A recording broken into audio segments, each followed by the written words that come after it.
दोस्तों, आज मैं आपको कामिका एकादशी की व्रत कथा सुनाऊंगी। तो चलिए शुरू करते हैं।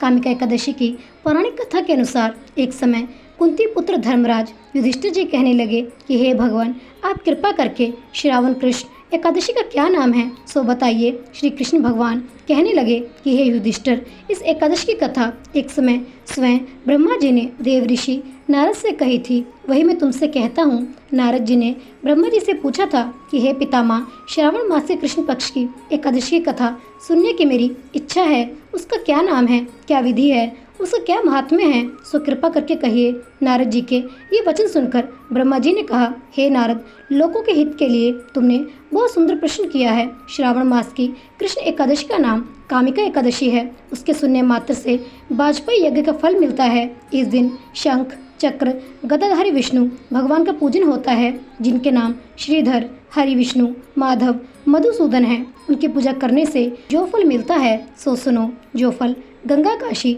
नैमिषारण्य और पुष्कर स्नान करने से मिलता है, वह विष्णु भगवान के पूजन से मिलता है। जो फल सूर्य व चंद्र ग्रहण पर कुरुक्षेत्र और काशी में स्नान करने से, समुद्र वन सहित पृथ्वी दान करने से, सिंह राशि के बृहस्पति में गोदावरी और गड़की नदी में स्नान करने से भी प्राप्त नहीं होता, वह भगवान विष्णु के पूजन से मिलता है। जो मनुष्य श्रावण में भगवान का पूजन करते हैं, उनसे देवता, गंधर्व और सूर्य आदि सब पूजित हो जाते हैं। अतः पापों से डरने वाले मनुष्य को कामिका एकादशी का व्रत और भगवान विष्णु का पूजन अवश्य करना चाहिए। पाप रूपी कीचड़ में फंसे हुए और संसार रूपी समुद्र में डूबे हुए मनुष्य के लिए इस एकादशी का व्रत और भगवान विष्णु का पूजन अत्यंत आवश्यक है। इससे बढ़कर पापों के नाशों का कोई उपाय नहीं है। हे नारद, स्वयं भगवान ने यही कहा है कि कामिका व्रत से जीव कुयोनि को प्राप्त नहीं होता। जो मनुष्य इस एकादशी के दिन भक्ति पूर्वक तुलसी दल भगवान विष्णु को अर्पण करते हैं, वे संसार के समस्त पापों से दूर रहते हैं।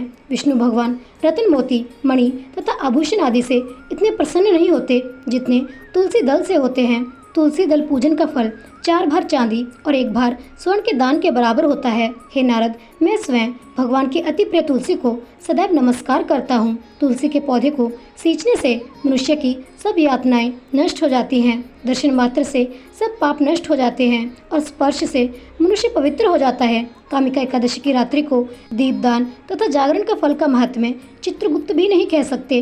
जो इस एकादशी की रात्रि को भगवान के मंदिर में दीपक जलाते हैं, उनके पितृ स्वर्गलोक में अमृतपान करते हैं तथा जो घी या तेल का दीपक जलाते हैं, वे 100 करोड़ दीपकों से प्रकाशित होकर सूर्यलोक को जाते हैं। ब्रह्मा जी कहते हैं कि हे नारद, ब्रह्म हत्या तथा भ्रूण हत्या आदि पापों को नष्ट करने वाली इस कामिका एकादशी का व्रत मनुष्य को यत्न के साथ करना चाहिए। कामिका एकादशी के व्रत का महात्म्य श्रद्धा से सुनने और पढ़ने वाला मनुष्य सभी पापों से मुक्त होकर विष्णु लोक को जाता है। एक कथा के अनुसार एक गांव में एक क्षत्रिय रहता था। एक दिन किसी कारणवश उसकी एक ब्राह्मण से हाथापाई हो गई और इसमें चोट लगने से ब्राह्मण की मौत हो गई। अपने हाथों मरे ब्राह्मण की क्रिया उस क्षत्रिय ने करनी चाहिए, तो पंडितों ने उसे क्रिया में शामिल होने से मना कर दिया। उन्होंने उसे बताया कि तुम पर ब्रह्म हत्या का दोष है, पहले प्रायश्चित करो और इस पाप से मुक्त हो, तब हम तुम्हारे घर भोजन करेंगे। इस पर क्षत्रिय ने पूछा कि इस पाप से मुक्त होने के क्या उपाय है। तब उन ब्राह्मणों ने बताया